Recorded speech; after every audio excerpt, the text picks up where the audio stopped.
Hello guys, কেমন আছেন সবাই? আশা করছি সবাই অনেক ভালো আছেন। দেখুন, আমি আজকে একটা ব্লাউজের পাইপিং বানিয়ে আপনাদেরকে দেখাচ্ছি। প্রথমে চক দিয়ে মার্জিন করে নিলাম কিছুটা দূরত্ব অনুযায়ী। আপনারাও এভাবে করতে পারেন, অনেক সুবিধা হয় কাজ করতে। এরপরে আমি কাঁচি করে এগুলো সব কেটে নিচ্ছি দাগ বরাবর।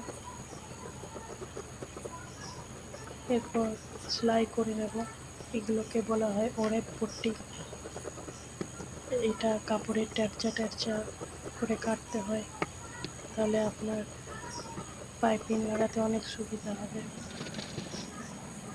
এই যে আমি এবারে সেলাই করে নিচ্ছি। লম্বা লম্বা করে সেলাই করে আর সাইডগুলো একটু কেটে নিলেই হয়ে যাবে আপনাদের পাইপিংয়ের কাপড় রেডি। আপনারাও এভাবে বাড়িতে ট্রাই করতে পারেন।